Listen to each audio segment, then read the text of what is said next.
विस्तार से सुनी। देवी की उत्पत्ति धरती पर कैसे हुई? ब्रह्मा जी के, विष्णु जी के और भगवान शंकर जी के तेज से पहले पर्वत का निर्माण हुआ और उसी पर्वत को जो भगवान ब्रह्मा, विष्णु और शंकर के तेज से बना था, नवारण मंत्र का जप किया, जासोन के फूल को सिद्ध करके जैसे भगवान ने उस पर्वत के ऊपर छोड़ा, उसमें से अष्टभुजी देवी की उत्पत्ति हो गई।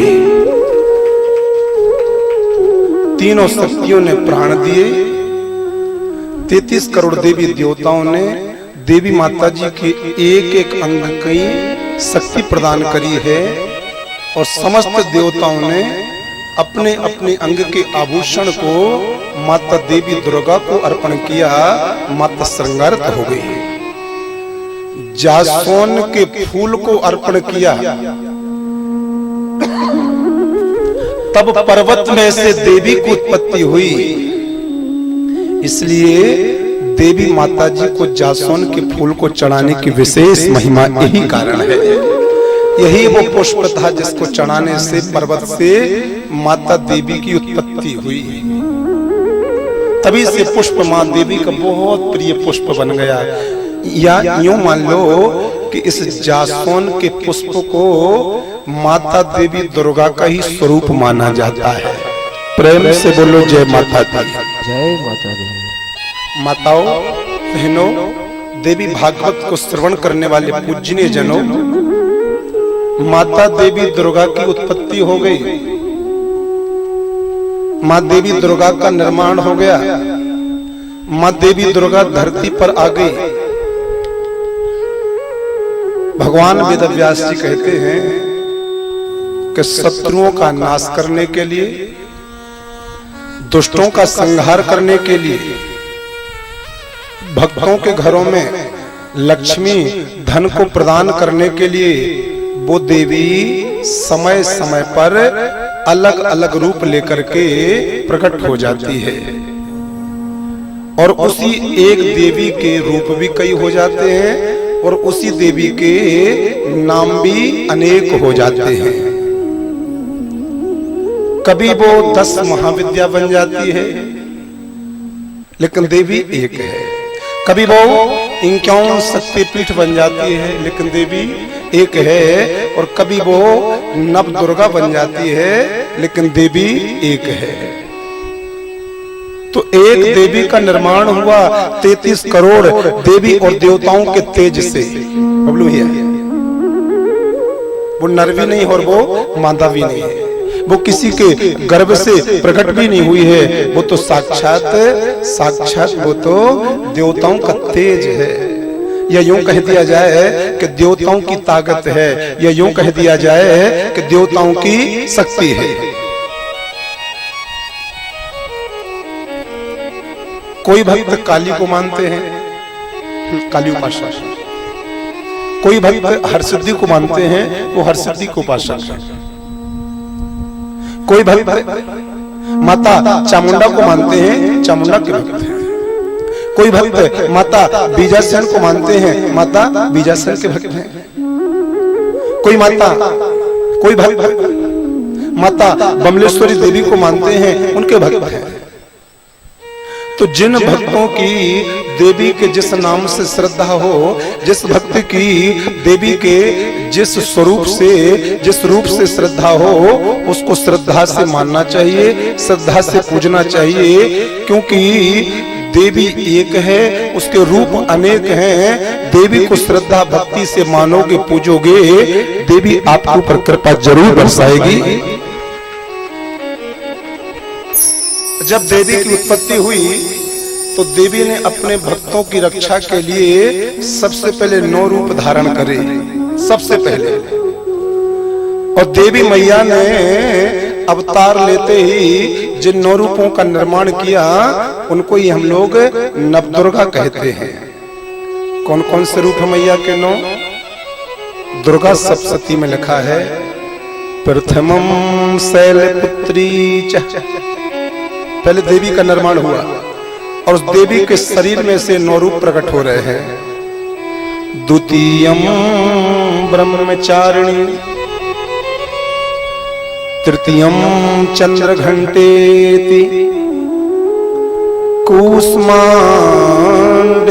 चतुर्थकम,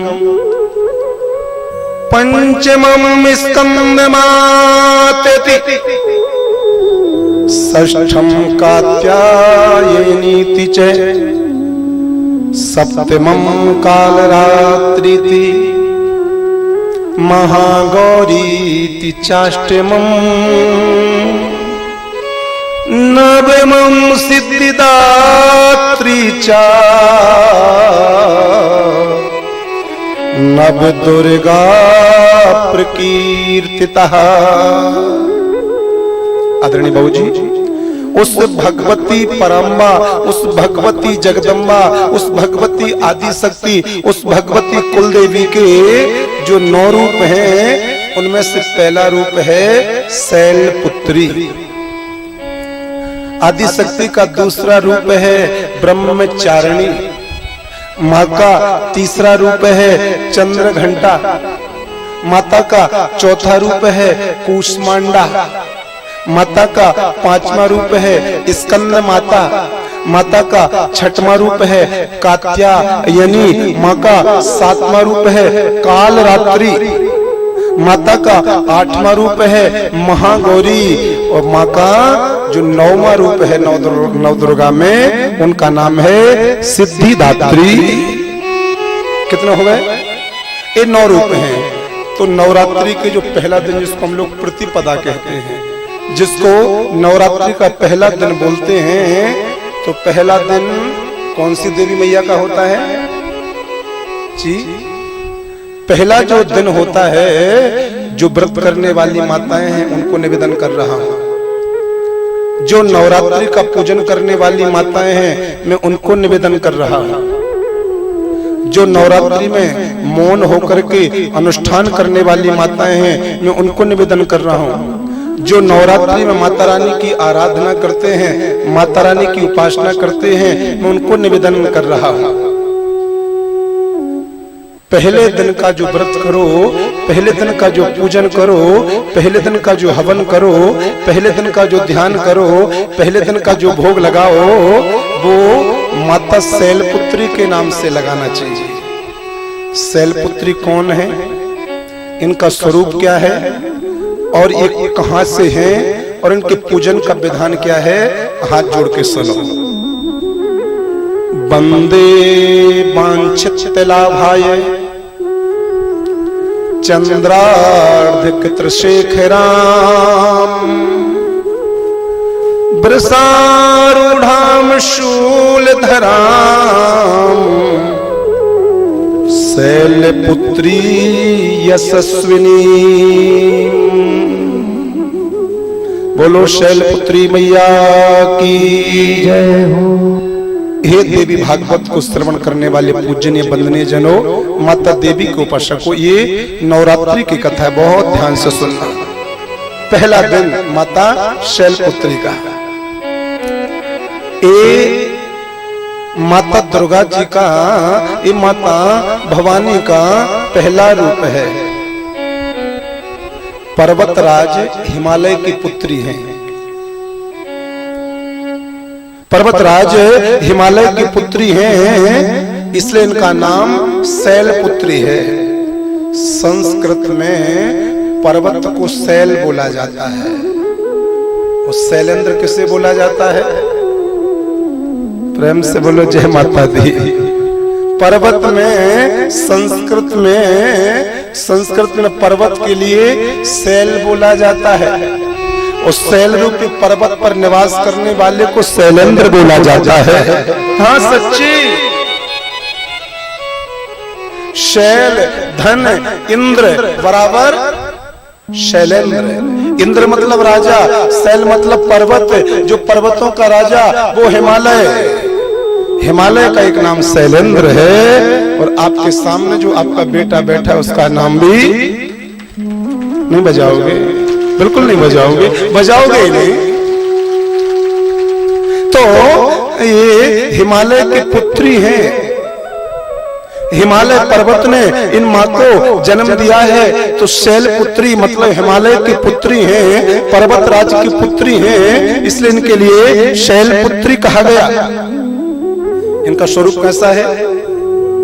वृषभ पर आसन लगा करके निवास करती हैं, बैल पर। स्वरूप बिल्कुल स्वच्छ है और बिल्कुल सफेद है, सफेद साड़ी पर विराजमान रहती हैं। दाएं हाथ में माँ के त्रिशूल है। बहुत ध्यान सुनना, ये माता शैलपुत्री का मैं ध्यान करने के लिए आपको उनके आयुध बता रहा हूं, उनका स्वरूप बता रहा हूं। वृषभ पर विराजमान रहते हैं, दाएं हाथ में त्रिशूल है और बाएं हाथ में कमल का पुष्प शोभा दे रहा है। पहली दुर्गा है शैलपुत्री। इनकी महिमा एवं इनकी शक्ति अनंत है, जिसका कोई अंत नहीं है। नवरात्रि के पहले दिन देवी उपासक जनों के लिए शैलपुत्री का पूजन और आराधना करना चाहिए। जो साधक माता शैलपुत्री का पूजन करते हैं, जो माता शैलपुत्री का ध्यान करते हैं और जो माता शैलपुत्री के नाम से उस दिन दान दक्षिणा, संतों की सेवा, माता देवी जी की आराधना करते हैं, उनके घर में कभी अकाल मौत नहीं होती है। ये माता शैलपुत्री की पूजन करने का फल है, देवी भागवत में लिखा है। इनका माता शैलपुत्री का पूजन करने वाले के घर में कभी पाप नहीं होता। यदि वो इंसान पाप करना चाहता है तो शैलपुत्री मैया का पूजन किया है तो वो आपको पाप करने से रोक देती हैं। बोलो प्रेम से जय माता दी। जो व्यक्ति लक्ष्य पाना चाह रहा हो और अपने लक्ष्य को पाने के लिए बहुत परिश्रम कर लिया हो, अपने लक्ष्य को पाने के लिए बहुत प्रयास कर लिया हो, अपने लक्ष्य को पाने के लिए बहुत भटक लिया हो, यदि वो माता शैलपुत्री का पूजन करता है तो माता शैलपुत्री जी की कृपा से उसके लिए लक्ष्य की प्राप्ति शीघ्र हो जाती है। साधक को चाहिए इस दिन पान के पत्ते पर कमलगट्टे को विराजमान करें और पान के पत्ते पर कमलगट्टा और उसके ऊपर गाय माता के दूध से और चावल से खीर बनावे। खीर में इलायची अवश्य डाले, इलायची वाली खीर बनाकर उस पान के पत्ते पर रखे और जासौन के पुष्प का जो डंठल होता है ना, उस डंठल को उस भोग में मिलावे और माता रानी को भोग लगावे। माता रानी उस घर की हर प्रकार की मनोकामना अतिशीघ्र संपन्न कर देती है।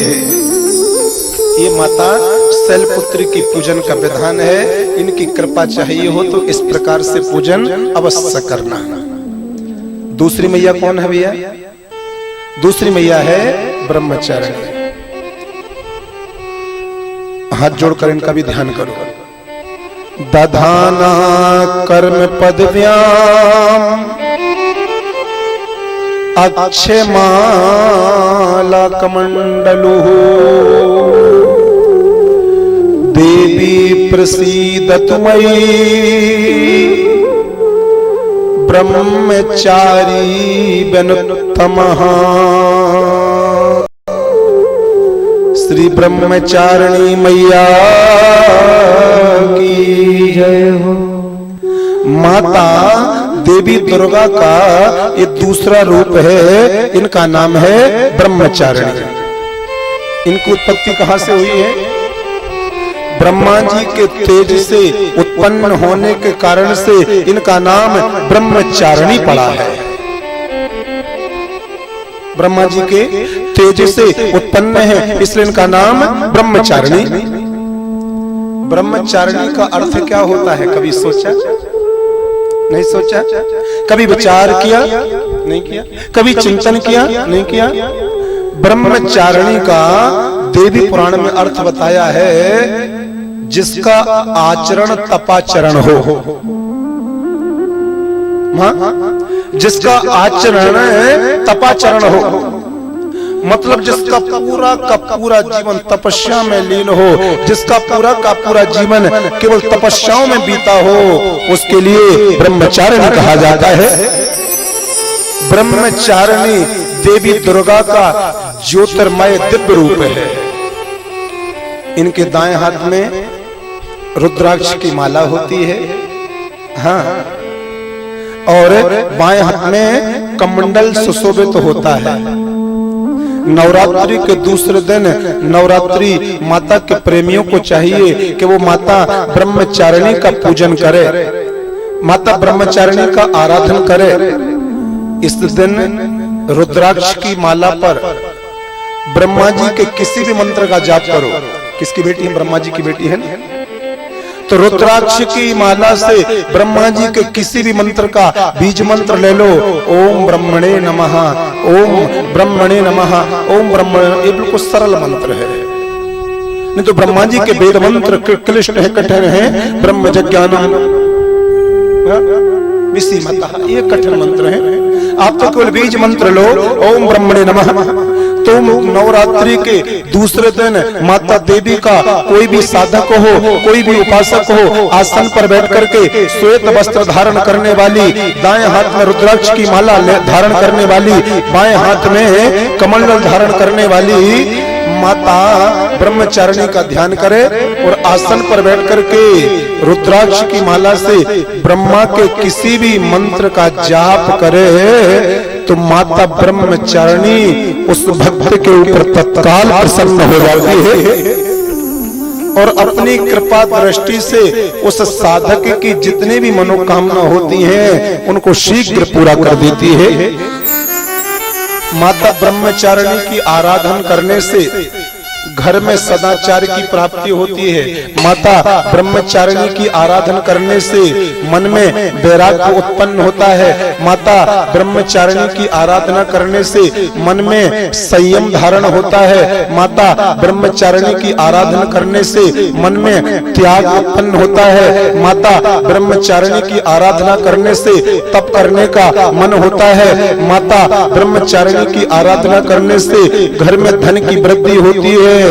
योगी जन इस दिन अपने स्वाधिष्ठान चक्र को केंद्रित करते हैं और भगवती परमा माता ब्रह्मचारिणी की पूर्ण कृपा को प्राप्त करते हैं। तो जिसको त्याग, संयम, सिद्धि प्राप्त करनी हो उसके लिए माता ब्रह्मचारिणी का पूजन अवश्य करना चाहिए। तीसरी देवी कौन है महेंद्र भैया? चंद्रघंटा। हाथ जोड़ो, तीसरी देवी का ध्यान करो। पिंडज प्रवरारूढ़ा चंड कोस्त्रैकैर्युतः प्रसादम तनुते मह्यम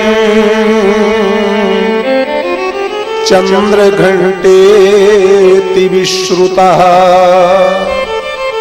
श्री चंद्रघंटा मैया की जय हो। माता चंद्रघंटा देवी दुर्गा का तीसरा रूप है। शांति की दाता है चंद्रघंटा महा, कल्याणकारी है, शांति की दाता है और कल्याणकारी है, इसलिए इनका नाम चंद्रघंटा पड़ा। चंद्रमा कैसा होता है? बिल्कुल शीतल, बिल्कुल शांत। तो बिल्कुल शांत है, बिल्कुल कल्याणकारी है, रूप, लावण्य, सौंदर्य हर बिल्कुल शांत है, इसलिए उनका नाम चंद्रघंटा पड़ा। देह कांति बिल्कुल स्वर्ण के जैसी चमकीली है। माता चंद्रघंटा का वाहन सिंह है। मां चंद्रघंटा अपने भक्तों पर पुत्र की तरह स्नेह वृष्टि करती है। जैसे एक जन्म देने वाली माँ, बेटा के अंदर कितने ही अवगुण हों, लेकिन एक माँ समाज में जब जाती है अपने बेटा के अवगुणों को दबा देती है और उसके गुणों को प्रकट करती है। तो माता चंद्रघंटा का जो आराधन करता है, माता चंद्रघंटा का जो पूजन करता है, माता चंद्रघंटा उस भक्त के ऊपर जन्म देने वाली माँ के समान कृपा वृष्टि करती है।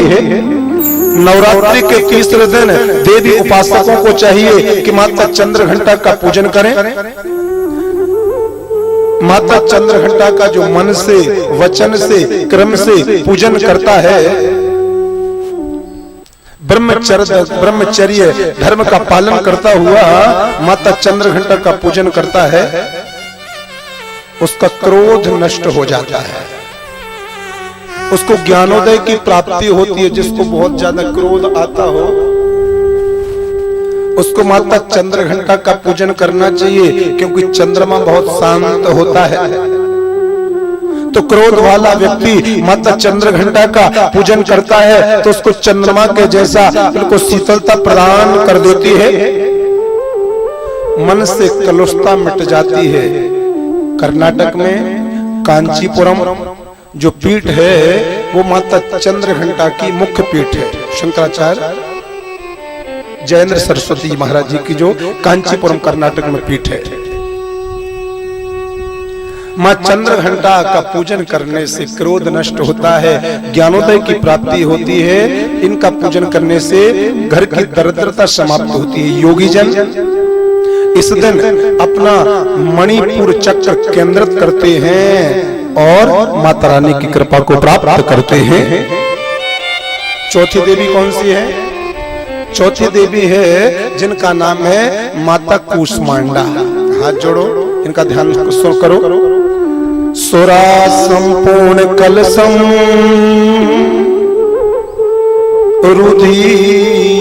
रुधिराप्लुतमेव च दधाना हस्त पद्म्यां कूष्मांडा सुभदास्तु मे। बोलो कूष्मांडा मैया की जय हो। नौ दुर्गा में माँ देवी का एक चौथा रूप है जिसका नाम है माता कूष्मांडा। इनका नाम कूष्मांडा क्यों पड़ा? अपने मंद मंद हास्य से ब्रह्मांड को उत्पन्न करती हैं। केवल हंसती रहती हैं, मुस्कुराती रहती हैं और मंद मंद हास्य से ये पूरे ब्रह्मांड की उत्पत्ति कर देती है। नाम पड़ा कूष्मांडा। ब्रह्मांड की उत्पत्ति भी हंसते हंसते करने में सामर्थ्यवान है, इसलिए नाम पड़ा कूष्मांडा। इनकी आराधना करने से, इनका पूजन करने से, इनका अनुष्ठान करने से, इनका यज्ञ करने से दैहिक, दैविक, भौतिक जो त्रिताप होते हैं, इंसान के तीनों ताप नष्ट हो जाते हैं। लौकिक, पारलौकिक उत्थान के लिए, साधक जनों के लिए माता कूष्मांडा की आराधना जरूर करना चाहिए। ये जो तांत्रिक संत होते हैं ना, ये जो तांत्रिक लोग होते हैं ना, ये माता कूष्मांडा की स्थापना करते हैं अपने यहाँ। माता कूष्मांडा को सिद्ध करके रखते हैं, क्योंकि लोक के और परलोक के जो सुख हैं, लोक के और परलोक के जो वैभव हैं, वो माता कूष्मांडा की कृपा से प्राप्त हो जाते हैं। इनका पूजन कैसे करना चाहिए मालूम? इनका पूजन 11 कमलगट्टे, 11 बेल फल सूखे हुए 11 बेल फल और उनमें 11 कमलगट्टे मिलाकर के माता कूष्मांडा के बीज मंत्र से पीपल की लकड़ी को प्रज्वलित करके आहुतियां प्रदान करें। 3 नवरात्रि शारदीय, 3 नवरात्रि चैत्र की इसी विधान के साथ में माता कूष्मांडा की जागृति करें। निश्चित है माता कूष्मांडा आप प्रसिद्ध हो जाएगी, प्रसन्न हो जाएगी और फिर माता कूष्मांडा से लोक के और परलोक के जो भी सुख चाहोगे वो आपके लिए सहजता में प्राप्त हो जाएंगे। 5वीं देवी कौन सी है? 5वीं देवी है स्कंद माता। हाथ जोड़ो, माता स्कंद का ध्यान करो। सिंहासनागता नित्यम पद्मासृत करद्वयः शुभदास्तु सदा देवी स्कंद माता यशस्विनी। माता दुर्गा जी का जो 5वां रूप है उसका है स्कंद माता। इनका नाम स्कंद माता क्यों पड़ा? बोलो क्यों पड़ा स्कंद माता? भगवान शंकर जी के 2 बेटा हैं। बड़े बेटे का नाम क्या है? कार्तिक। दूसरे वाले बेटे का नाम क्या है? गणेश। तो जो बड़े वाले बेटे हैं कार्तिकेय जी, उनका एक नाम स्कंद है और उनका असली जो नाम है वो स्कंद ही है। और जो 18 पुराणों में सबसे ज्यादा श्लोक वाला पुराण है वो स्कंद पुराण ही है। 72,000 से भी ज्यादा श्लोक हैं। 18 पुराणों में सबसे बड़ा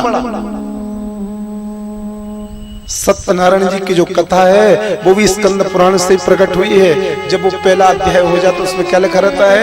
स्कंद पुराणे रेवा खंडे सत्यनारायण व्रत कथायाम प्रथमो अध्याय। ओम नमो भगवते वासुदेवाय। सत्यनारायण भगवान जी की कथा भी स्कंद पुराण से निकली है। मां नर्मदा पुराण ये भी स्कंद पुराण से निकला है। स्कंद पुराण रेवा खंडे। मां नर्मदा का एक नाम रेवा भी है। जय मां नर्मदा, जय मां रेवा। तो जो स्कंद पुराण है ये भगवान शंकर जी के बड़े पुत्र के नाम से बना हुआ है स्कंद पुराण। तो 5वें जो माता है उनका नाम है स्कंद माता। ये कुमार कार्तिकेय की माता है। हाँ, स्कंद की माता है, कार्तिकेय जी की माता है, इसलिए इनका नाम पड़ा स्कंद माता। इनका पूजन आराधन करने से इंसान को दिव्य ज्ञान की प्राप्ति होती है और इनका पूजन करने से, इनका अनुष्ठान करने से इंसान संसार के कष्टों से निवृत्त हो जाता है और संसार के कष्टों से निवृत्त होकर के भगवत प्राप्ति करने में सामर्थ्यवान हो जाता है। स्कंद माता को प्रसन्न कैसे किया जा सकता है? हाँ? स्कंद माता को प्रसन्न करना है तो बट वृक्ष के पत्ते, ध्यान से सुनना। गूगल जानते ना? गूगल इसको बोलते।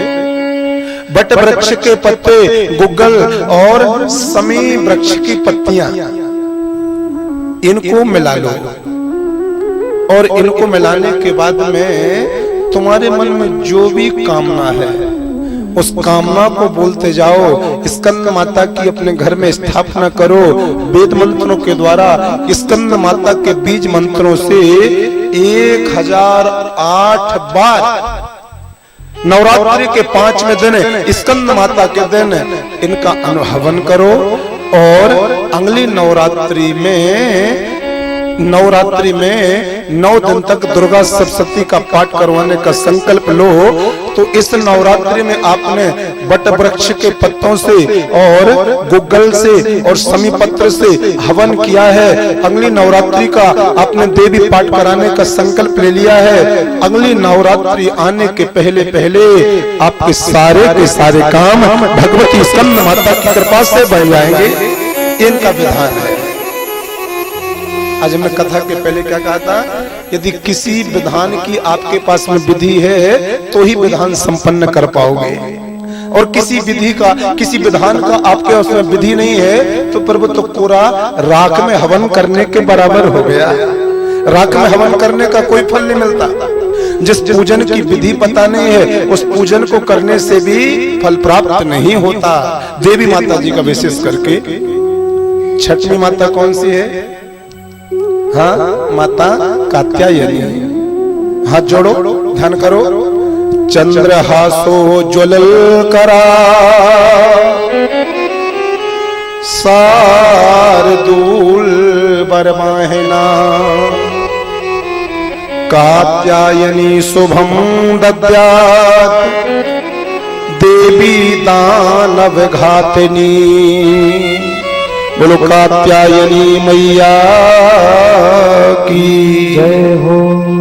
नवरात्रि में माँ दुर्गा का ये छठवां रूप है माता कात्यायनी। इनका नाम कात्यायनी क्यों पड़ा? धरती माता पर एक बहुत सिद्ध संत हो गए, एक बहुत योगी संत हो गए, नाम था जिनका महात्मा कात्यायन। माता भगवान महर्षि कात्यायन की तपस्या से प्रसन्न हुई हैं और महात्मा कात्यायन के घर में पुत्री बनकर के आई हैं, इसलिए उनका नाम माता कात्यायनी पड़ा है। ऋषि कात्यायन ने ही सबसे पहले इनका पूजन किया, इसी कारण से लोग इन्हें माता कात्यायनी के नाम से जानते हैं। माता कात्यायनी वरदान देने में बिल्कुल अमोघ हैं, बड़े से बड़ा वरदान ये भक्त को तत्काल दे देती हैं। हाँ, इनका पूजन आराधन करने वाले साधक को अलौकिक तेज युक्त हो जाता है। सच्चे मन से जो भक्त माता कात्यायनी जी की आराधना करता है, पूजन करता है, अनुष्ठान करता है, माता कात्यायनी उसकी समस्त मनोकामना पूरी करती हैं। कोई विवाह में विलंब हो रहा हो, किसी के बहुत विलंब हो रहा हो, बहुत परिश्रम कर लिया हो, बहुत प्रयास कर लिया हो, केवल 43 दिन तक 43 डेज ओनली केले के पत्ते के आसन पर बैठे माता कात्यायनी जी की मूर्ति स्थापित करे और कमलगट्टे की माला से माता कात्यायनी जी का मंत्र रोज 108 बार जप करे। नियमबद्ध यदि कोई कन्या 43 दिन तक इस मंत्र का अनुष्ठान कर लेगी, केले के पत्ते के आसन पर बैठ करके माता कात्यायनी उसके लिए सुंदर से सुंदर पति प्रदान कर देती हैं और जल्दी से जल्दी कर देती हैं। अमोघ वरदान देने में सामर्थ्यवान है माता कात्यायनी। सातवीं देवी कौन है भैया?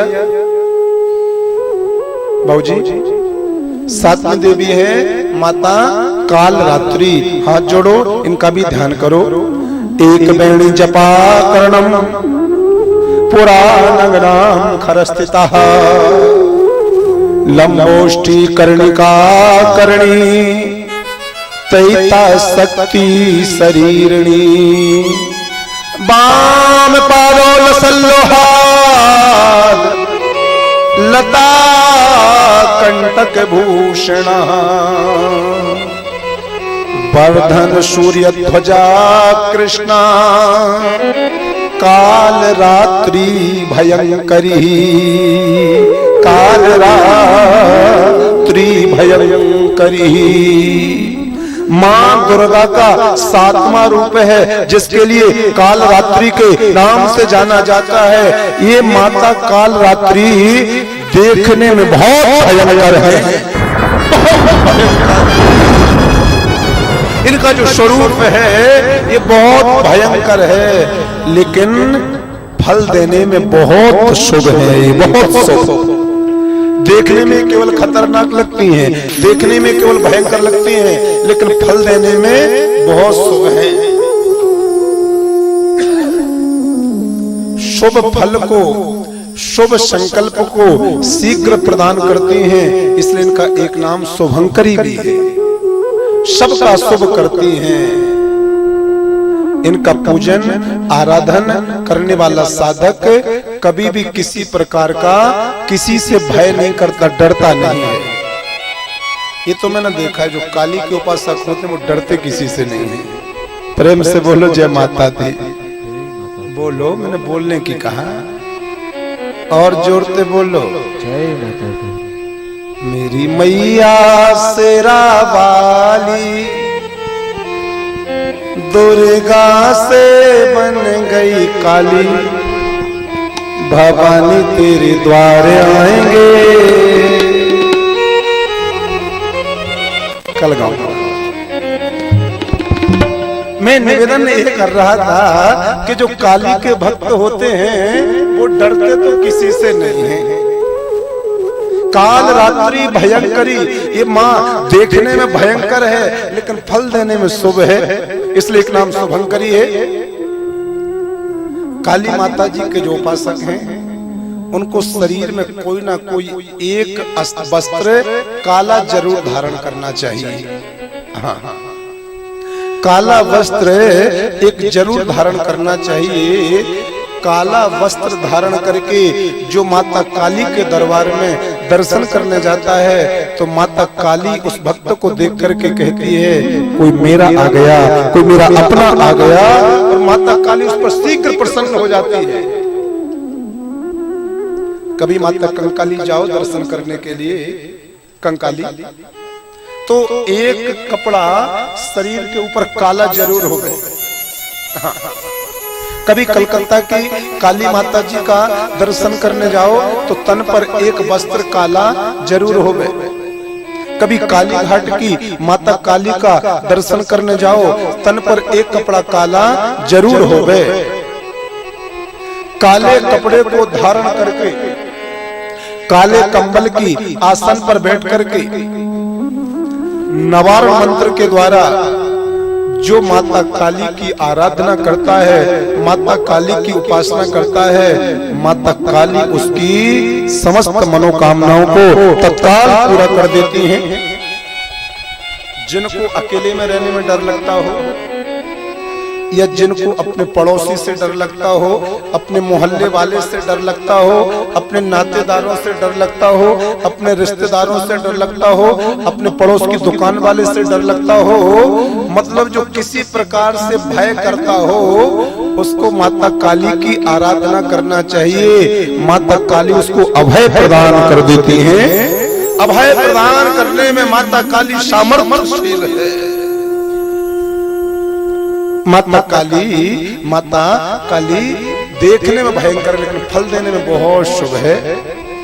माँ का 8वां रूप है महागौरी। इनका भी ध्यान करो, हाथ जोड़ो। श्वेत विरणे समारूढ़ा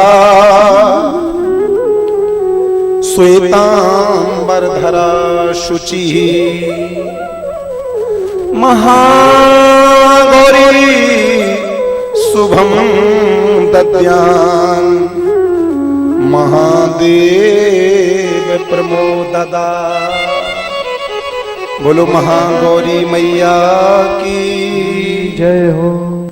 नवरात्रि में मुझे भैया मां दुर्गा जी का ये 8वां रूप है माता महागौरी। पार्वती जी के रूप में इन्होंने भगवान शंकर जी को पति के रूप में पाने के लिए तप किया था, जिससे इनका रंग बिल्कुल काला पड़ गया था, बिल्कुल काला। तपस्या करते करते जन्म हुआ था।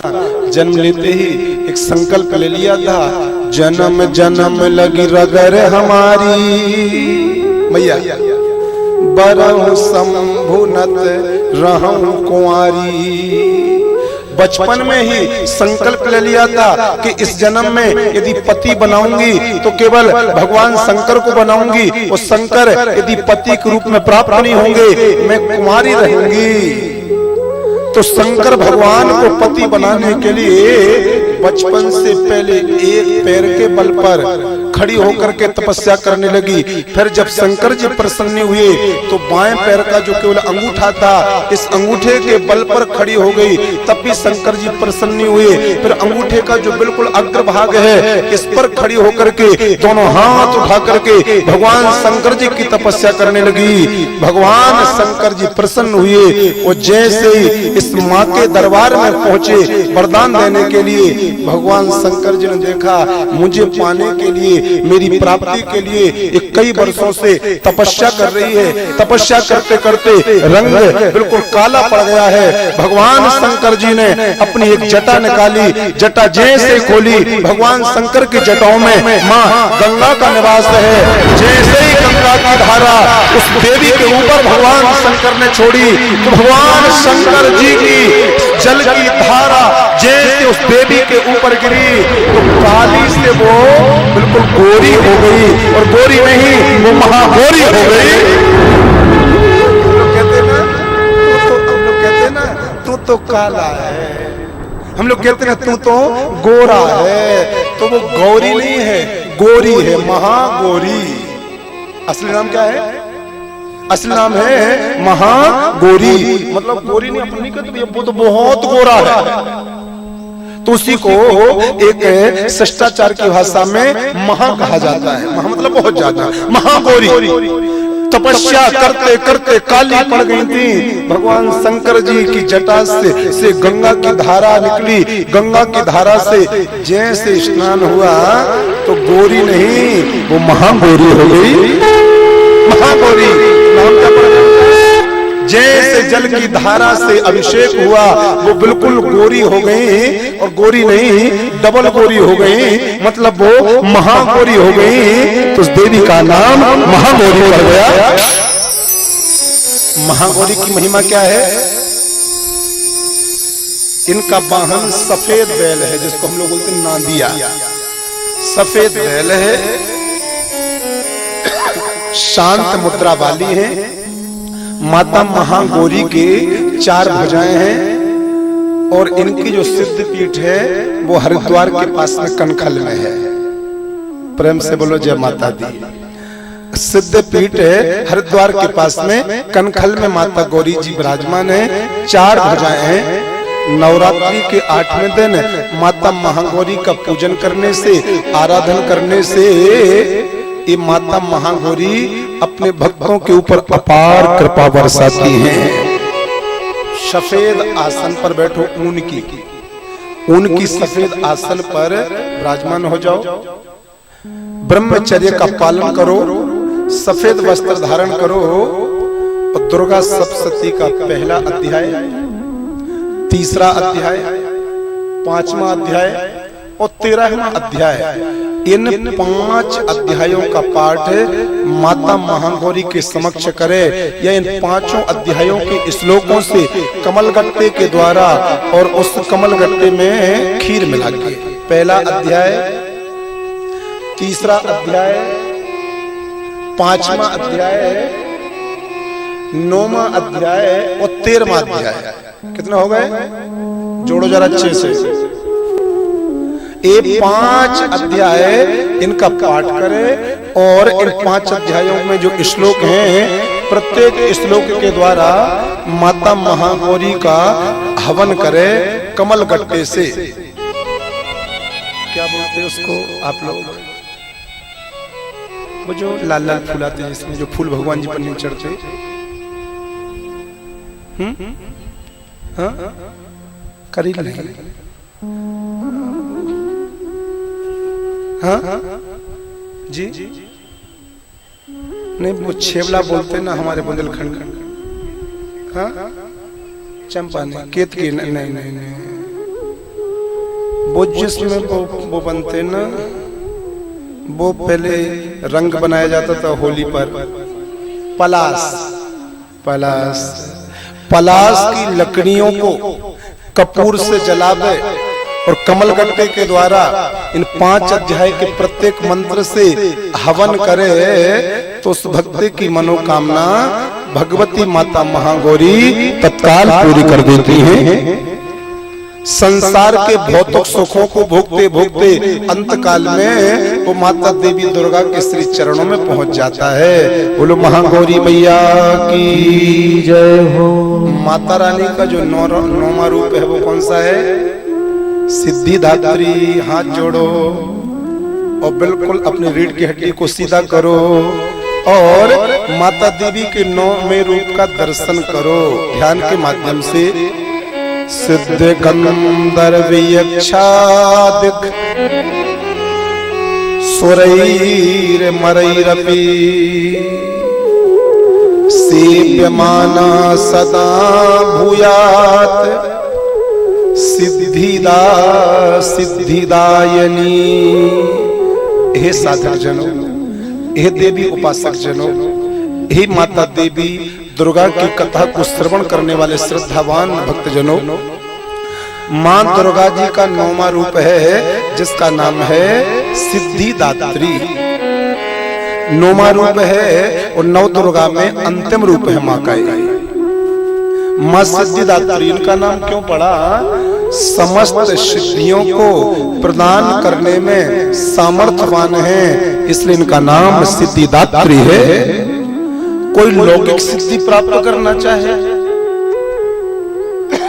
कोई पारलौकिक सिद्धि प्राप्त करना चाहे, कोई भगवत प्राप्ति की सिद्धि प्राप्त करना चाहे, कोई तांत्रिक सिद्धि को प्राप्त करना चाहे, प्रत्येक सिद्धि को देने में सामर्थ्यवान है, इसलिए इनका नाम माता सिद्धिदात्री है। चतुर्भुजी माँ के ऊपर वाले जो दोनों हाथ हैं उसमें दोनों में कमल पुष्प है, जबकि दोनों जो नीचे के हाथ हैं क्रमशः एक आशीर्वाद की मुद्रा में है और एक वर मुद्रा में है। एक कमल के आसन पर हमेशा विराजमान रहती है। इनकी कृपा से भगवान शंकर जी का आधा शरीर देवीमय हो गया था, जिसको हम लोग अर्धनारीश्वर बोलते हैं। माता सिद्धिदात्री की कृपा से और इनकी आराधना करने से भगवान शंकर जी का आधा शरीर देवीमय हो गया था और भगवान शंकर उसी समय अर्धनारीश्वर कहलाए। इनका जो स्थान है वो कहां पर है? इनका स्थान है हिमाचल पर्वत पर, नंदा प्रदेश। हिमाचल पर्वत के ऊपर जो हिमालय पर्वत के कई भाग हैं द्वीपों के रूप में, टापू के रूप में, तो नंदा पर्वत कहलाता है। वो नंदा पर्वत माता सिद्धिदात्री का मुख्य स्थान है। जो भी साधक जन सिद्धिदात्री का आराधना करने से, माता सिद्धिदात्री का पूजन करने से संसार की और पारलोक की सिद्धियों को प्राप्त करना चाहता है, उनको चाहिए 5 पत्ते पीपल के, ध्यान से सुनना, बहुत बड़ी बात बताने जा रहा हूं। 5 पत्ते बट वृक्ष के और 5 पत्ते केले के, नीचे केले के पत्ते बिछावे, उसके ऊपर पीपल के पत्ते बिछावे और उसके ऊपर बट वृक्ष के पत्ते विराजमान कर फिर खुद बैठे। हाँ, उत्तर दिशा की ओर मुंह करे। हिमालय प्रदेश कौन सी तरफ है? उत्तर दिशा की ओर मुंह करे और सबसे पहले जो मंत्र मैंने अभी बोला, सिद्ध गंधर्व यक्षादक सुरई रपि मरई रपि शिव माना सदा भूयाद सिद्धिदायिनी, इस मंत्र के द्वारा माता सिद्धिदात्री का जप करे, माता सिद्धिदात्री का ध्यान करे, माता सिद्धिदात्री का आवाहन करे और केले के, पीपल की, बट वृक्ष के पत्ते की आसन पर बैठ करके नवरात्रि के 9वें दिन एक आसन पर कम से कम 8 घंटे बैठे और 8 घंटे ओम ऐं ह्रीं क्लीं चामुंडायै विच्चे, ओम ऐं ह्रीं क्लीं चामुंडायै विच्चे, इस मंत्र का जाप करे। तुम्हारे मन में जो भी सिद्धि की प्राप्ति की कामना हो, तुम जो भी सिद्धि को प्राप्त करना चाहते हो, माता सिद्धिदात्री 8 घंटे तक यदि तुमने पवित्र होकर के, श्रद्धावान होकर के, मन लगा करके, यदि उत्तर दिशा की ओर विराजमान होकर के इन तीनों आसनों के ऊपर बैठ करके यदि माता सिद्धिदात्री का ध्यान करके मंत्र का जाप किया, तो तुम्हारे लिए 6 माह के अंदर अंदर जो भी सिद्धि तुम चाहते थे वो तुम्हें प्राप्त हो जाएगी। जब 8 घंटे तक नवरात्रि के अंतिम दिन नवारण मंत्र का जाप हो जाए, उसके बाद में अपने घर में 9 कन्याओं को बुलाओ। जो कन्याएं केवल 7 वर्ष से कम की हो, 7 ध्यान रखना, 7 वर्ष से कम की हो, उनको पूजन करो और उनको भोग लगाओ और उनके चरण धुल करके उनके चरणों का जल पान करो। माता सिद्धिदात्री तुम्हारी समस्त मनोकामना पूरी कर देंगी। तो ये हमने आपको शैलपुत्री से लेकर के और माता सिद्धिदात्री तक 9 देवियों के 9 रूपों की चर्चा करी और 9 दुर्गा माता जी की कृपा का विस्तार से वर्णन किया। जन्मेजय ने भगवान वेदव्यास जी से कहा, प्रभु हमने सुना है कि माता देवी के जो 51 शक्तिपीठ हैं, उन 51 शक्तिपीठों में से 9 शक्तिपीठ बड़े मुख्य माने गए हैं।